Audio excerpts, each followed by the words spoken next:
Hello and welcome to the Convey Culture podcast. I am so excited to have Trimaine Davis with me. This has been a long time coming. It's one of those things in my head where I'm kept saying, I have to have you as a guest.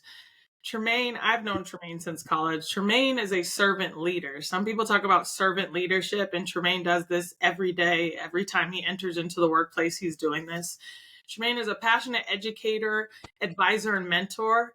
And he doesn't even know this, huge mentor to me when I was in college, both on even in my relationship with my husband, which we'll get into, but also a mentor in finding my own culture and identity, navigating school.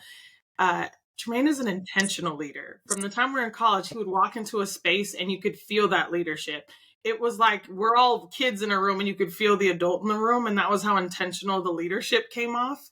It was someone where, as guidance, it was a good moral compass, a good grown up compass when you're a college athlete and you feel a little lost. It felt like you could look to Trimaine in a room and feel like, okay, I'm grounded. I'm okay. There was a safety in his energy as well.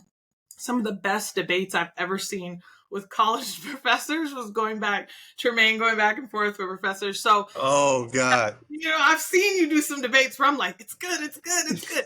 So I'm so excited to talk with you today, to hear more about your beautiful family. Thank you for being a guest. Yes, yes. Thank you so much for having me here. As you said that, I was thinking back like, oh God, what was she talking about? Because I was pretty off the wall back in those days. I've calmed down since, but the fire still burns, but it's just not as inflammable as it once was. You get a little life under your skin and you're like, okay. All It right. comes out. Let me calm down. Let me figure out another way to say this. You learn that you like, wait, I have to stay employed. Let me just think about how I Right. different, Right. right? Yep. Tell me more about yourself, what you want people to know about you as a human as well. Oh man, that's such a phenomenal question. I think at the end of the day, my greatest titles are the ones that, have been given to me by love, So my greatest title in life right now is a husband and a father. And those are two things that I cherish the most. And, I try to place the same value in the devotion and the commitment to the other things that I'm responsible for as I do with being a husband and being a father. So being an educator, being a mentor, I'm leading with love and I'm filtering out everything with that care that comes along with the action of love. So at the end of the day, like that's what I want to be known for. Yes, I am an educator. I like to say, I'm an educator and a scholar in Black academics. I've been fortunate enough to work with Black students throughout my entire education career, and I don't see myself stopping in that. So I definitely coined phrase that term for the work I do, and I'm thankful that I've been doing this for now 17 years. 17. It doesn't feel right that you can say 17. It just doesn't feel that I long. know, I know, I know, but yeah, I've been, we've been on this journey for a minute. Feels good. And then your journey to fatherhood, you started that journey early, but how did that Yeah. impact you as a mentor, as an advisor? Because I definitely felt that almost paternal energy coming off of you even early in college. Yeah, because I have eternal energy, right? Like I was a young father, I started college. My son was born going into that first spring semester of college. So we're going back to 2002 when I had my first child. And that was a big motivation for me to even come to college, was trying to find a way of how we can show something different because up until that time, no one in my family had graduated high school. I'm the first person in my family to graduate high school. So Wow. then going to college was a whole nother journey, to go about. But I was telling myself that if I don't take this opportunity in the long run, what can I turn and showcase to my son about believing in yourself and moving forward and making a positive impact? So that was a big part of the reason why I even came to college. Basketball played a big role in it, but I wasn't there to go to the NBA. I literally went to school because it was for free because I was on scholarship, but Right. it was to get my degree to then start doing this work that I'm doing now. I've always had this plan to be an educator, but I wanted to show this not only to myself, but to my son at that time that it was possible because it didn't seem possible for where I was coming from, Pittsburgh, California, in the Bay Area. We didn't have educators in my family. Like I said, no one even finished high school. So this was something that was brand new for my family. And that impact of one, were you ever tempted to go back to the Bay Area? Because we were at San Diego, so that was a distant trip. So you've stayed kind Yeah. of in SoCal. Have you ever felt the pull to go back to the Bay Area? I really thought that I was going to go to San Diego, do my time, come back to Right. Pittsburgh, California, be an educator, maybe work my way up to be a principal at the high school, be the basketball coach, and then boom, that's it. Happily ever after. And then I said that to myself and God laughed. They say we make plans and God laughed at our plans and say, nah, bro, I got something else, more intentional for you. So yeah, there was a draw to go back home and make something happen that way. But fortunately for me, life didn't turn out that way. But I'm still very much involved in my home community, whether we're serving on different boards. We just got a brand new basketball facility open up in my hometown. And some of that groundwork of working with certain politicians to make that happen is starting to pay off. So I'm thankful for those opportunities. We still give out scholarships every year to two incoming four-year students to start four-year college students. And then we give a two out to two-year college students as well. So, I'm still very much grounded in my hometown. I always say I'm hardly home, but I'm always repping for my hometown. So it's still a big part of me, but it's just not where I'm physically located at. So Southern California is home. My better half, my queen is from LA, and this is where we at. So LA is home. And you know what? There's something that pulls you into SoCal. It took me a while to convince myself to leave, and there's times where I'm like, oh, but it has its own beautiful culture to me in space, and also the impact you can have in Southern California feels Exactly. as well. You can have quite an impact out there. Yeah, absolutely. And then you also met your wife in college. And it was funny Yes. because I met my husband in college because one of the football players. Anyways, I met him. And I remember you were on this journey and kind of you had parenthood. And I remember hearing you talk about being a single father, and it shifted some biases in my head because I'm like, I was Mm, with a kid. Like, why would I do that? And then watching you in your journey, realize like it's not the action, or is not the situation, it's how you respond to that. So watching you kind of develop as a father and then a husband and then a mentor was really incredible. So how has marriage yeah. changed you?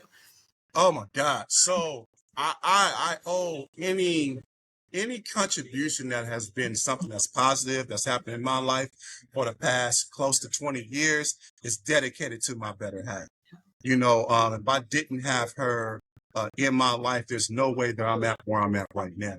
So I think just not stop fighting that issue of like not feeling that I was ready because we come from two completely different worlds. Like I remember one of the first like serious conversations we were ever having.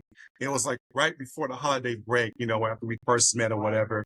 And she's like, I'm getting ready to go back home, going to go see my parents. And I'm like, oh, like does like where I said, where does your father stay? And she was like, in LA. And I was like, oh, where does your mom stay? And she was like, in LA. My parents are married. And I was like, wait, what? Your parents are married? Like, oh wow, like black people get married? Like there's actual like proof of this? Like, cause that didn't exist in my world. Like there's the just like no one's my grandparents were married, but that their relationship was essentially like a business relationship. Like they ran their marriage like a business.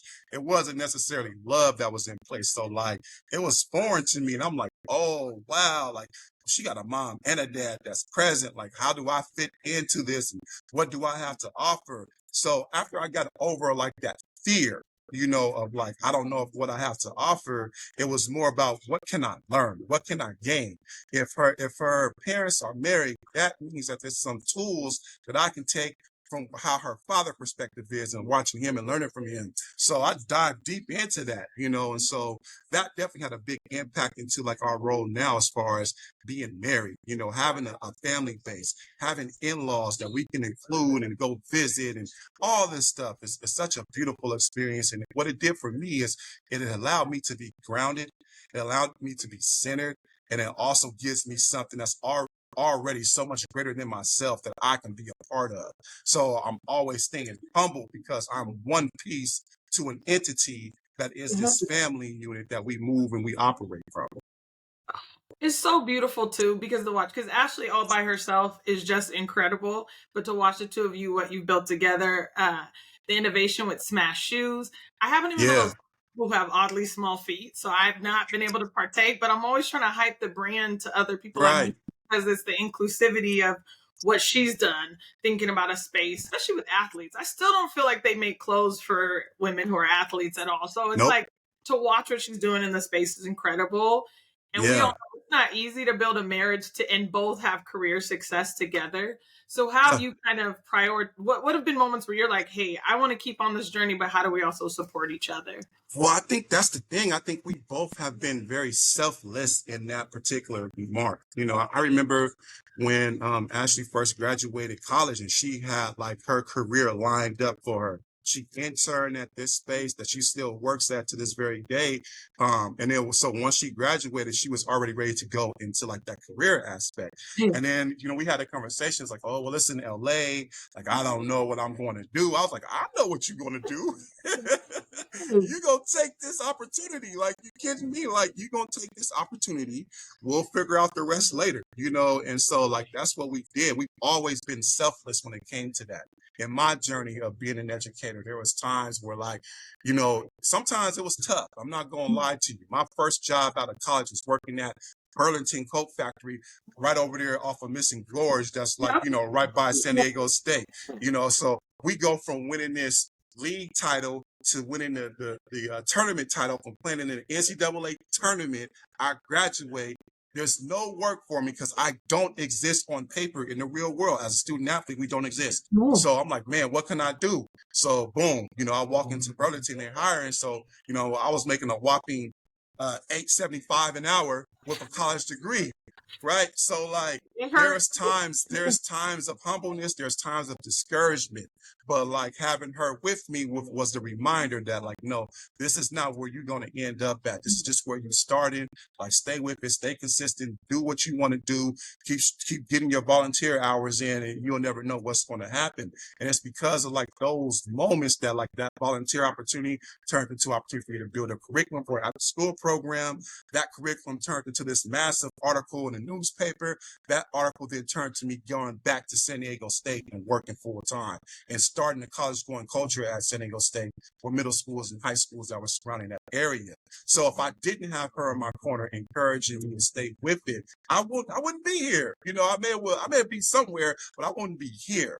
And so we've always been that way for each other. I think we really thrive on the fact that we are successful and we share in each other's success. So like her success is my success and vice versa. It's not competition because we know this only makes our family unit stronger. Oh, to me that and I've been married almost 18 years. Same. And I would say the exact same thing. We build together.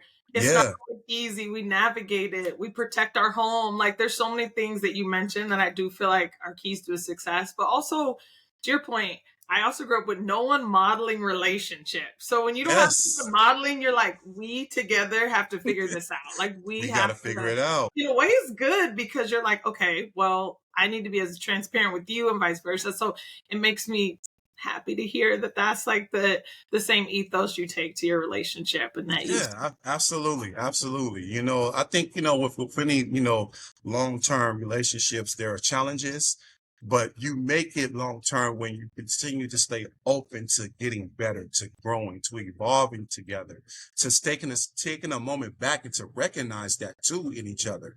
Like, dang, just look at where we started and look at where we're at now. Look at this incredible family that we've been able to grow out of love. And, so it's times where we have to take those steps back too, to remind one another that this was all built on our actions of showcasing love to one another. We've invested in this, right? I do feel like I always tell my husband, you're the best investment I've ever made because together what we reap as rewards is pretty incredible. Yeah.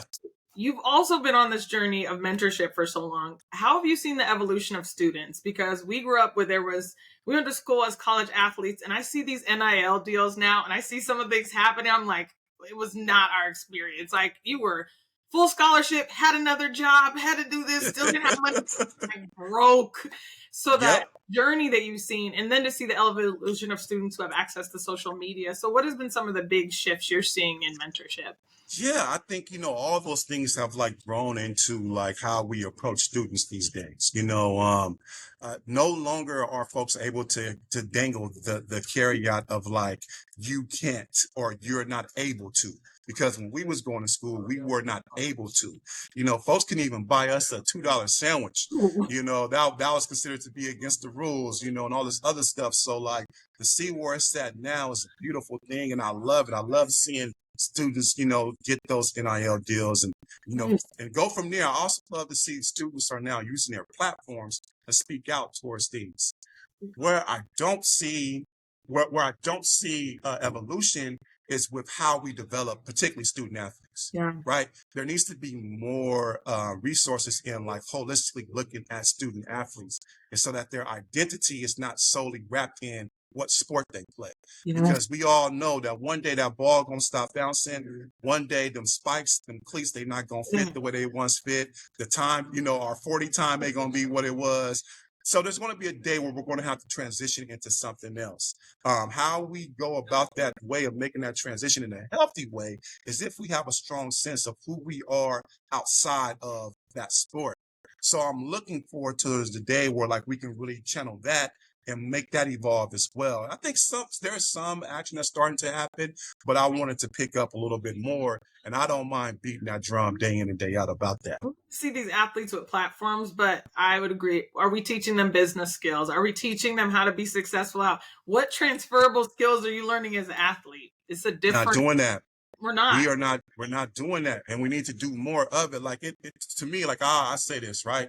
So you think about this, like when we were in school, we had a partial sponsorship with Nike. Yes. But majority of our uniforms was Russell Athletic, right? Now San Diego State has a sponsorship with Jordan. What internship opportunities are coming out of that particular sponsorship with Jordan, along with Volkswagen, along with whatever Pizza Hut or Jack in the Box or whatever other sponsorships they have? What interns are lined up because of this sponsorship? 9 times out of 10, there aren't too many lined up. So that's the thing where I want to see change. So like, we can have like opportunities so that even if you don't make it to the NBA in playing basketball, you can make it in being a shoe rep or a shoe agent or a designer of a uniform or whatever the case may be. But we have to open those doors to like get there. And that's the thing that I'm advocating for. Like, if we're going to have these sponsors come in, like, open the door to like opportunities for development and career readiness, because once we're done, then what? And also they act like I think the top paid WNBA player right now is making $250,000. Executives, VPs make more than that at many companies, and I would argue honestly less work, labor, and so there's a whole different balance to it. But I agree, it's like how do you open the doors? And there's so many stats that athletes make such good employees, make such good leaders. Yep. So are you facilitating that? Because I would 100% agree. Now that you're using their image, let's say they don't have an NIL deal, are you building them up to be future leaders in your organization? So yeah. Like, what's up with that? Like, who's at the table talking about that, right? That's where I want to be. I want to be at the table talking about that. Like, you know what I mean? Like, so with this sponsorship, what these internships looking like? With this sponsorship, where does the job readiness training come into play at? Like, when can we visit your facility to see how things are getting done? How are things getting marketed? How are we using social media? Because these are things that students are doing. So how can we use already these transferable skills that's built in now to make a way for the future? Like, I want to be at the table to have those kind of conversations. And from someone who sits on the marketing side of it and in the business side, I do feel like so often the cultural contributions that you can get from athletes, from multicultural students who are in different segments in the population is so powerful. But I think sometimes there's so much focus on only what they do in social media or only one aspect. But I'm like, this person has lived a whole entire life and has a wealth of knowledge that they can bring. I don't think they give people enough credit for even getting to the point of getting to college, what that took in many communities, and how they can then turn and help you reach. It's like Rich Paul on his book about talking about how he got where I'm like, Rich Paul has a PhD in entrepreneurship at this point, but are we acknowledging that? Do we look at those other skills besides like resume check? Right. And that's the piece. Like that's what they call that cultural that's that cultural caveat piece that we can still hone in on, where students can identify with what is their shared and lived experience and how does that then translate to like tangible leadership skills. And so with my mentorship style, those are things that I want to hone in on anyway. I want to get all of that out of you because that's what's going to make you stand out. That's what makes you unique. And we need to use that as a leadership tool so that you can be in a position to be great. So like, I'm tapping into those things. Those are the same note. Okay, so last Super Bowl, we're sitting there and I was like, Tremaine's gonna be my whole family watching. I'm like, I know him. I went to college with him. That was a huge pivotal moment, but I also felt like it was this arc of all the work you've been doing and actually getting your flowers for it. Oh my goodness. That Yeah, that moment, was. what in the other moments have you just said this was a moment where I felt like people saw me and the impact I'm having? You know what? I think that probably is going to be one of the top moments. I just never in a billion years would have thought that like someone like myself who is a head down kind of person, a humble worker, is going to be on a stage where I'm being honored in front of millions in the entire world. And then to know that I'm a part of this like legacy and now this history that goes along with this is like incredible. It still feels surreal to me. I'm not gonna lie to you. It still feels like that didn't really happen. Like, nah, that didn't really happen, but it did. So I think about this too, like the honorary captains before we were the honorary captains were the Tuskegee Airmen, right? So to be a part of this legacy as like an everyday person, an everyday people educator, it means the world to me. And it put a battery in my back to like, we can go harder. You know what I mean? Like I want to live up to every ounce of that. Not to say that I didn't already, but I just want to make sure that that continues to move forward. So if anyone else wants to loop around and be like, well, I wonder what he's doing now, they can say, oh my God, he did X, Y, and Z. Let's bring him back again, or whatever the case may be. So like that was such a surreal moment for me, and it's incredible to see that. And I really appreciate it now more than ever. I can take a step back and look at it like, wow, that really happened. That was pretty powerful. More to come, though. I don't think you say that's the biggest moment. I think you got White House ahead of you. Other international, I feel like you're only 17 years in the game. You got time. Right. We got time. Let's see. Let's see what happens. But yeah, that was such a beautiful experience, and it's also to know too that like that came out of like team effort, right? That came out of being an advocate for students who at the time were struggling with like digital connections and like being able to supply like opportunities for them to get free Wi-Fi access and hotspots and computers and laptops and all this other stuff so that they can be successful in school. Like that's something that like, I'm thankful that it came from that particular way. And it was a complete team effort that went into that. So, I can never live that down. But that was such a pivotal moment because they just recently were talking about the educational slide that we've saw from a lot of Mm-hmm. kids during that 2020, and it was a combination of one year doing remote school, but also there was a lot with George Floyd and everything that was happening and Mm-hmm. contracting time period. So to prevent that educational slide for just a percentage of the population is huge, Yeah. especially for your community. To me, it's like to prevent that slide because so many kids they were saying have dropped like 2 or 3 grades down from that time Yes. from not having access to internet and technology. Yeah, that's right. And we still are seeing some of those effects now. It's still an uphill climb that we have to continue to work on. I think so. As long as we meet the students where they are, we'll be able to bring them on back. But the pandemic was a serious thing. It affected us in every single aspect of life. So I'm thankful that I'm even like now not at an institution where we just like hop back to like, oh, everything's normal. Like there's still some work to do to help students, get to a place where we need them to be, but we also need to meet them where they are now. And I'm thankful that this institution gets it, and so we're able to move forward with it. Love that. And we're seeing, I think this generation also gets a lot of crap sometimes. I'll just say, I think there's a lot that's said about this generation. I have a 19-year-old who's at Howard, and they talk about this generation is lazy. This generation doesn't want to work. They talk about it, but firsthand, I feel like they just are redefining what work should be, redefining what community, redefining what advocacy can be. You work very closely with that generation. What differences are you seeing between us millennials and then them in kind of their shifts? You know what? I think we were kind of at that crossroad, like thinking about our generation. We're kind of at that threshold where it's like, yeah, that we see the value in like, rolling up our sleeves and like working hard. And we understand that, but we also was open to the concept of like working smarter too. So some of us, we kind of molded both of those things in together and kind of made a way for ourselves. I think with this generation, especially, it's more on the terms of, no, we working smarter. Yeah. We We got working smarter. We're gonna figure out this app. We're gonna figure out, how to make this social media work for us. We're gonna figure out, we're gonna look at to like AI and how that can help us, with CRT, all this other stuff that they got going on. They're figuring out ways to work smarter.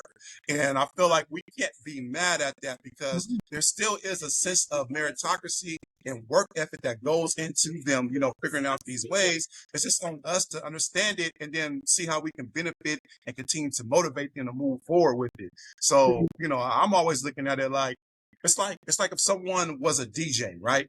And when they first start off DJing, they just had like turntables, and they got the record, they got the vinyl, they put it down, they scratch it. Nowadays, it's a whole new setup where like we don't need the vinyl anymore, but the skill set to like scratch and mix is still and blend is still as important as it once was. We got to remember that. You know what I mean? Nothing gets done without hard work. And so it's not to say that these students are not working hard. They just figured out new ways and smarter ways to do it. So it's like, who am I to say that's not the way it needs to be done? This is the way of the future. You know what I mean? Like we don't get up to turn the channels on the TV no more. I grew up in that generation, right? You have to get up and go on the top of that box on your TV and click and remove it, right? So now we got controllers, like, but so you know what I mean? Like it's the same kind of concept. So I think it's more of us to like understand that a little bit more, and some of it is frightening. You know what I mean? Some of it is like, oh my God, I don't understand this. So we naturally have like a fear of it, but like it's important for us to stay with it because because this is happening does not mean that this future generation does not need us. They still need us. And I think that's where the fear really comes into play. Like, oh my God, one day I'm going to be forgotten about, or, the things that I know is going to be no longer here. But that's the way of the world, so we have to continue to evolve as well. We have to be open to that. And it's so true because I don't think yes, they have technology, but that doesn't mean they don't need sponsorship and mentorship and guidance. I actually find them to be more hungry for it than I've seen. Mm-hmm. Like the outreach I get, the requests I get that, do you have a couple minutes? Just help me understand. And I also feel people give them a hard time about asking for money. And I'm like, things are so expensive. They're asking for money because they're paying $50,000 a year to go to school. Like, there's a reason they're asking for that. You think that they should settle for this, but they're trying to say, I can't live on that. So like you talk about $8. I was at the same place. I'm like, I could not even imagine now trying to no groceries, no nothing. So I think they're right to ask for more. Absolutely. Absolutely. And then we have to be just a little bit more strategic on like, how do we help with that? Is there an opportunity for sponsorships or grants or whatever the case may be? Like we have to be a little bit more strategic on how we go with that too. So again, it's just us making sure that we feel and we know that we're needed. But to your point, like, when you were talking, it reminded me of like the quote that says, students don't care what you know until they know that you care. Yes. And once they know that you care, they're there. Yeah. They coming, like what else? Like how else can we, how else can I learn from you? Whatever the case. Once they know that you care, you got them. And then we roll and we move forward from there. And then, so you and I both majored in Africana studies. And it's so funny to hear the random feedback I'll get about that major. Like, why would you major? And I'm like, oh my gosh, it felt like I had to, like I pulled so deeply into it. And I've never regretted it because at every stage of life, it has opened the door top, but it also kept me anchored into supporting the Black community or thinking about how to amplify the Black community, open doors in different ways. So how has that impacted you? How have you continued to kind of, you are much deeper in the space than I am, but how have you continued to amplify the Black community based on kind of that educational journey too? I mean, that's it, right? I think that's the goal. I think one thing that Africana Studies did for me is that it told me the whole story. Yes. We hear the notions like if you come from a certain environment, you come from the inner city, you come from the hood, whatever the case may be, people always tell you like, yo, man, you got to get out. You got to get out of here. Right. Africana Studies gave me the other side of that story. Africana Studies says, you got to go out to get a resource to come back and to pour into. Yes. Right. So like the journey of me being an educator. The reason why I call myself a Black academic is that whatever I learn, I'm pouring back into my community. You know what I mean? And there's a tangible timeline of you can look back and check my track record and you see that clearly. And so I'm forever thankful for that. You know, and I got the same thing that you got. You know, oh, you about to be broke. Like, why you Oh, yeah, majoring in that? What you gonna do with that degree? And it's so funny. Every single day, I use a tenet of my Africana Studies degree, day in and day out. I can't even say the same for my master's degree. I can't say that but I can say that for my African Studies degree. I use my degree every single work day, like without a doubt. And so that's the beauty of it. And it's like, I think the other thing too is like, we at a point now where we can turn this degree into anything. And I think that's the beauty of our degree. It's a variety degree that has roots in every single instance. Whatever it is you want to do, there is something that has a calling for us to give back to our community or to pay it for our community. And that degree grounded us in that. So we know that we're working for a higher cause that's much bigger than ourselves. And I think that's the most beautiful value of that African Studies degree. That and understanding the knowledge of self, for sure. It was knowledge I agree. And also I have learned so much about economics from taking those courses because I understood the economics of the haves and the haves not and systematic injustices. And also it made me move different as a business person, as a salesperson. It was truly, I think when you enter into space that are based on whiteness or have been structured by whiteness, to have a deeper understanding of the contrast of what that is and what a world could look like that was not based on that, allows you to move differently in a space, allows you to educate it. A friend of mine said they don't like the burden of feeling like they have to give back. Like, I already did my thing. And I'm like, but how could you not want to? Like, how could you not want? I cannot fathom that idea of not wanting to pull others in or open a door for someone. I'm like, so you're saying you're the person, if they're running for the elevator, you're not pushing the button like to hold, I'm holding the door. Like, you get Holding me. the door. So it's like, that mindset, I feel like that was another thing I learned through that, the power of those who decide to give back and contribute. Absolutely. Yes. You know, to be grounded in that is like something that is so intangible and the value on that can't really be measured. You know, I strive to be great. And what greatness means to me is my service towards my community. Yes. That's the only way I can achieve greatness. I can't achieve greatness if I just say, oh, I'm a dope educator, so that means I'm great. No, what have I done to pour into my community to ensure that there is a pathway for the next one to come? I see. And that, I think, is something where it's like, if you can make that contagious, that changes the way that, I think that changes the way people learn, the way that they treat other people, the way they lead and manage. And I don't think people think that way. No, but see, that's because, to your point, like when you talk about like whiteness, like so much of our world is based on an individual kind of ideology. Right. You know, it's about what I have, about what I want, and about what I'm going to get. And really the world that we come from, and the more we learn about our history, is that we operated from a we structure. Yes. Like, how does this benefit us? You know, and every single folk of color has their own origin story about like, what does that mean about how this impacts us? You know what I'm saying? So we need to continue to move forward to that. And I think that is the biggest piece that we move with. We operate with that. I do want you say that. I'm like, everyone take that in. Make that like your mantra going forward. Yeah. Malcolm X said, when you replace I with we, illness becomes wellness. Yes. And that, I think, is what we're currently suffering from as a country, is that and so you see this lack of wellness, and even that branches out to, you see this pullback in diversity, equity, inclusion. You see this pullback in affirmative action. And I have multiple looks at the affirmative action thing. We don't get, you see that pullback in all these things. You see a pullback from 2020. And I'm like, it's because we've lost focus on the I. We've lost focus on the we, and we're so focused on I at the moment. Mm-hmm. And also, it's not sustainable to focus on it's not sustainable in business. It won't help grow. It's not sustainable in education. Nope. How are you seeing that pullback happen in your world? I think the same way, right? Because a lot of these things that we're talking about really affects academia, you know, and maybe not so much like in the state where I'm at in California, but Florida? it definitely, we think about Florida, you think about Iowa, you think about Tennessee, you think about Georgia, Alabama. Coincidentally, it's not a coincidence that all these states have some kind of historical ties to the Confederacy, but Yes. that's another story The for whole another other, day.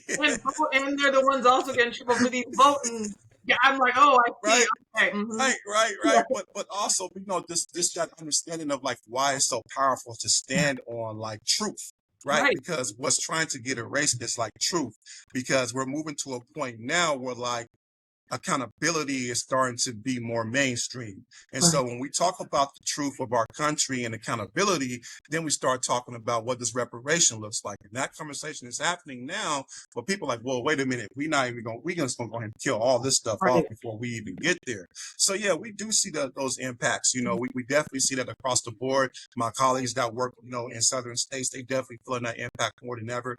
That's not to say that California is great, because we then did away with affirmative action in California. We've been operating in Proposition 209 since, the late 90s. Yeah. So, but we figured out a way to kind of, how do we maneuver over that? And it's through the we mantra.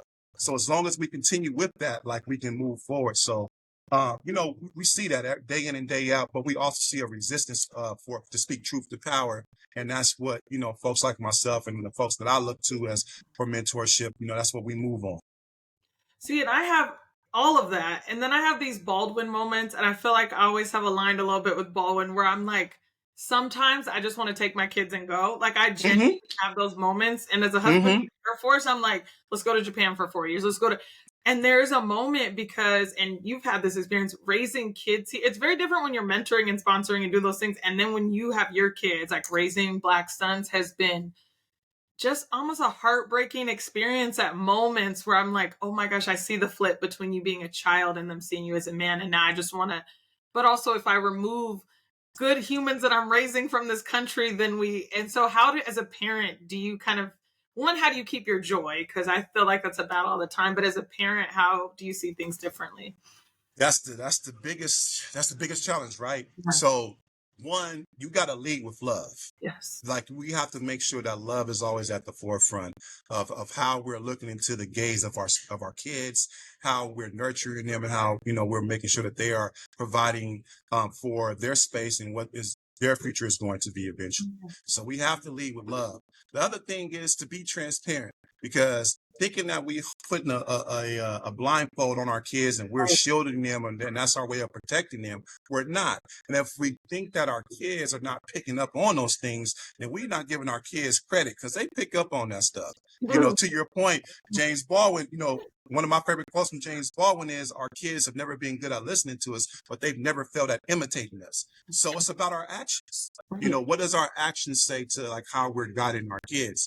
And who more than us have a stake in this country as far as the historical standpoint of what we did to build and curate this country? We got a stake to see this thing all the way through. So I understand sometimes it's just like, you know what? I'm gonna go ahead and get on this airplane real quick. I'm, I'm gonna use this passport. I'm going wherever I'm going. I get that, and then that's a real thing. And I don't think no one should ever give you a hard time for doing that. The other side of that too is that there's still a responsibility. We owe it to ourselves to see this thing through, because of the sacrifice of those who came before us, what they did. And so now it's on us to keep that baton rolling and to hand it off to someone else, and and let them run with it further. So it's an investment, like you say. It's a way for us to look into the future to ensure that there are going to be bright and light spots in our future. So as long as we're leading with love, and I think that's the biggest thing that our kids can pick up on. I love that. And I do feel that shift happening. And even having junior hires in high schoolers of all races and ethnicity over at my house, I find that this generation gives, because of social media, they get to hear stories of people all over the globe. So I feel Mm-hmm. like they have a more open mindset to things. And even when we first moved to Oklahoma for the military, everyone was like, oh my gosh, how are you going to be in Oklahoma? And I actually think we hold a lot of biases about the center of the country that are not as accurate. I had far tougher experiences with race in Oregon than I've ever had since we've been in Oklahoma. So it's also me trying to ensure my fears are not infused into my children either, like your biases and your fears. So to your point on lead with love, I feel like that's such a massive effort as well to make sure that my nervousness or my concerns also don't feed into them because they are experiencing a different world. Yeah, that's true. That's true. I think, we need to pat ourselves on the back a little bit more with giving ourselves grace about it's okay. Of course, we want to be fearful for our kids, but think about the lessons that you provide day in and day out. The things that you don't say are probably more vital than what you are saying because our kids are looking at what we do. How do mom and dad react to certain situations? What kind of conversations are mom and dad having, about like race and, when we having our plate at the dinner table, how do those conversations lead? And then what's the outcome of those conversations? Then what is the applied action that mom and dad do? And if we think our kids are not paying attention to that, we got another thing coming because they are. They definitely pay attention to that. They are. I know, even as a mom, I've had all sons and I have a daughter, and I feel like she watches me so much closer than the boys do, and I'm like, okay, don't do that, don't say that. So you got a whole nother burden of, and I think even as a partner, it reminds me like, how am I as a partner? Because this will change the experiences that my kids have with their partners. So how am I modeling this? So it's this whole parenting thing is a whole different journey you get to go on. Oh And my God. Yes, it is. at work, you're also mentoring, and so you had a lot of responsibility of young minds on your hands. Yes, indeed. But I wouldn't pick it any other way. This is something I always wanted to do. Yeah. I always saw myself being in this light. I had an incredible mentor when I was in high school that saw me for me. Majority of my years and from K through 12 were spent in special education, from 3rd grade to 11th grade. And I had a situation where I got sick and tired of being in special education. We didn't even like get books, because they were like, why do special education kids need books? So they didn't even give us books. So one day I decided to break into the library at my high school because I was going to get a book. Like, I'm tired of it. Like I got a backpack, I'm putting books in my backpack. The vice principal saw me, and instead of giving me trouble or, putting me in detention, he was like, what are you doing? I told him what I was doing. And he was like, wow, I didn't even know you were in special education, but did you know that you can test out? And when he said that to me, like, it just really opened up, possibilities in my mind. And he stuck with me throughout that time and made sure I had everything I needed to do to test out. So I eventually tested out special education. So my last year of high school was spent in, college going courses. And because someone saw me for me, I wanted to make sure that I was forever going to be in a light to where I will always see somebody for themselves. I will always be able to look and see my reflection in the people that, that I was around. And so, I knew I wanted to be an educator from that moment on. So this is my way of paying it forward. So I don't complain about it. Some days, there's much funner than others. There might be some times where I'm like, Lord, like, what? I need a knowledge stick so I can like hit you upside the head with it so you can get it. Right. But then in those moments, I'm like, you know what? Let me practice grace, because I remember when I was a young student. So like when you talk about, those times I'm going back and forth with a professor, there's times where like I look back on those moments like, what was I thinking? What was I thinking to challenge this person who has studied all these years? But I thought I had something to say. So I'm like, you kept them on their toes. I'm like watching the ping pong. I'm like, oh, it's good. And you have also, you challenge perspectives, because I think as educators, you have long held understandings, and another generation has to be like, hey, but what about this? So right. Be doing in college, like, yeah, that's true. I guess I should look at it like that a little more often. I was challenged, sweating a little bit, and I'm like, ooh, right. Trimaine, let's go.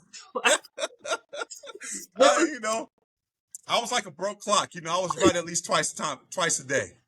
And you'd be right a few times. And I remember just hearing you were talking about your journey as a single father and some of the stuff you're going through, and just hearing that and how you were affirming things for your son's life, even in that moment.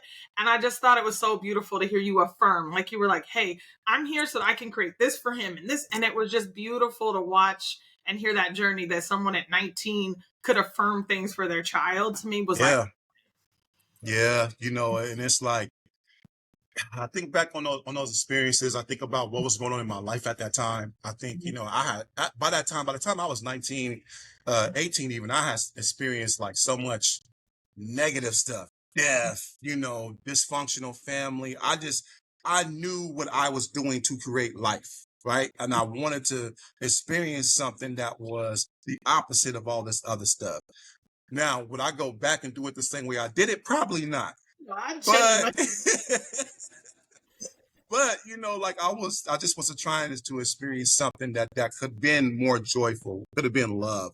And so I don't regret, of being a father young, because it definitely put that motor in my back to accomplish things. I just wish that at the time I would have more resources, because I clearly didn't. But it's a part of that journey, though. It's a part of that process. It's a part of that. And my son can look back and look and say, I remember when I was young and seeing the things that my dad did, and all that other stuff too. That then becomes a part of his journey and how he's going to look into fatherhood when he eventually gets to that point. When I'm somebody's, babu grandpa or something, So like, we'll see what that looks like. It feels, I know, because our one that is in college, to hear his perspective, like having young, I'm his bonus mom. He watched us grow up, and sometimes I want to apologize to him, like, oh my gosh, I'm sorry we didn't know what we're doing and everything. That was my But professor then in first year. does that disrespect who he is as an adult right now and the incredible person he is? So every time I want to regret a journey, I'm thinking, we did something right. You're an incredible human. And maybe you did something right. You like maybe Yep. you itself in your own energy said, I'm going to make this work despite, but Yep. I always hesitate to regret something, because I'm like, does that change the course of like this beautiful life? That's it. Yeah. Life is about those journeys, the good, the not so good, the great, all of it wrapped into it makes us where we at. It's true. All right, now we're going to get into rapid fire, which has nothing to do with all of the other deeper conversations we've had. All right, let's get it. The fun stuff. If you could work with any brand, who would it be and why? If I can work with any brand right now, well, one, I'm working with the brand I want to work with, which is Smash Shoes. That's my wife's company. Shout out to Smash Shoes. A brand on top of that would be Actively Black. I love Actively Black. I love everything they stand for. I love the message of like greatness is in our DNA. So definitely love them. I think I wear too many Jordans not to say I would love to work with Jordan as well. So I'm gonna throw those two in there. And Jordan's a good one. I feel like Nike's like winning on this podcast every time, but I do Jordan does some impactful things. I just was doing a WNBA thing, and they were talking about how much Jordan has supported WNBA players. So Nike's got it. Everyone's got their stuff, but I would. Yep. All right. One celebrity you would want to collaborate with and one you'd want to get advice from. Oh, that's a good question. You can't do the Jay-Z 500 million, 500 that like Jay-Z. I listen to your music. I don't even. No, that's cool. I think more local terms. Being a Bay Area myself, being a Bay Destrian, I definitely would want to work with someone from the Bay Area. I think the person I would want to collaborate with from the Bay Area would probably be E40. Because anything that man touches, it turns to gold. 40 got his own liquor, wine company. He got his own cooking, catering company, Goon with a Spoon. He got his own dictionary. So there's that academic piece that's there that, I don't think he gets a lot of credit for. The one celebrity that I would love to get advice from is also another Bay Area rapper by the name of Mr. Fab. So Mr. Fab has his own day in Oakland. Mr. Fab has a bunch of charitable events that he does. He has a backpack giveaway, turkey giveaway drive. He is someone that's an activist in the community of Oakland. So I would love to pick his brain about how he feels, the synergy of being involved in those things, why it's important to him. So I would love to get that knowledge from him as well. Your kid know about E40. I mean, even out here, that's my husband's favorite wine. Like E40, and he's quiet about it too. He's like, I'm doing this thing. And I saw him at a wine event. And he came in exactly like E40, but talked like a sommelier. I was like, okay, E40. Like he had a whole education in the space. And I'm like, oh, you did your homework. It was impressive to watch. Yeah. That dude is brilliant, and I don't think he gives enough credit, so I definitely want to, highlight and pick his mind on some things. Although you have some Bay Area hitters, Marshawn Lynch, point on his name, the director of Black Panther. Ryan Coogler. Ryan Coogler. You have the Bay Area who also have remained authentic to the Bay, but also and to their communities, but also go out and I feel like do a lot of good representing the Bay Area. So I'm glad to hear you say all that. Absolutely. All right, this is always a weird one to ask, but what are the least likely 3 words someone would use to describe you? Oh, well, definitely no one would ever say that I'm a quitter. No. Least likely that I'm someone that lacks integrity and intention. And someone can never say that I'm fake because I'm as authentic as they come. I would also say disingenuine. Yeah, I agree. That fake, like I would definitely say you enter in a space with intention. And that is Yeah. something that I feel like will never change, but also is just comforting to find from another human. Yes. Yes. All right. So what are your favorite content sources? TikTok, YouTube, Twitch, all of the options. What you watching? You're a dad. YouTube. And cartoons. YouTube, right? YouTube for sure. Yep. YouTube is something I'm on, whether it's YouTube TV or just YouTube in general. I use Instagram as my own platform for my own podcast show. So Instagram is another one. To keep up with these kids and these students that's popping up, I'm also, dabbing into TikTok because that's where they at now. So just trying to figure out what they doing, what's going on, what's trending, what music they listening to, so I can kind of get a filter of it and see how we can turn this into an educational moment. So I gotta be where the students start. I gotta meet them halfway. You do. I feel like same as a parent and an advisor. I'm always like, okay, let me listen to this so I can speak your language and pay attention to what you care about. Yep. And like my son will, what did they say? Riz, my son the other day was like, you have good business, Riz. And I'm All like, right. so you're always trying to like learn a new term. Yep. Yeah. No, that's so funny. You said that. I think me and Ashley was looking up Riz the other week, and we was like, wait, so this means charisma? This is what y'all turn charisma into? Okay, cool. Got it. Bet. And they blanket on everything. I'm like, wait, what? We're driving through drive-through, and he was like, that person has customer service, Riz. I'm like, son, I don't know if you apply this to every example, but it's working. That's what they do. That's what they do. Okay, so now you have a wealth of funding, and you get to dedicate your life to one social impact cause. What are you doing? I'm definitely combating institutional racism. That's something I'm pouring every ounce of my resource into, because that's the thing that needs to change the most, I feel, in our country. Any Great. other ism is birthed out of like institutional racism, I feel. So that's the one thing I want to combat the most.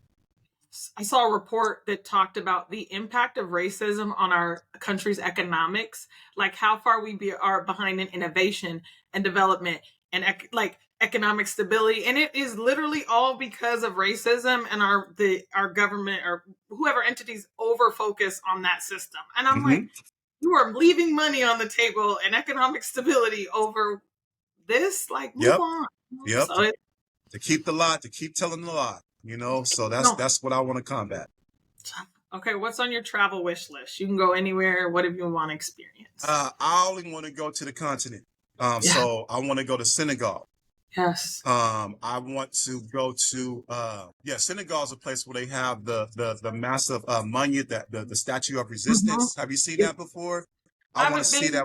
Oh, beautiful! I know. Same. I want to see that with my own two eyes. I want to go. I want to figure out exactly, pinpoint where I come from, and I want to visit there. I want to get that tuned in.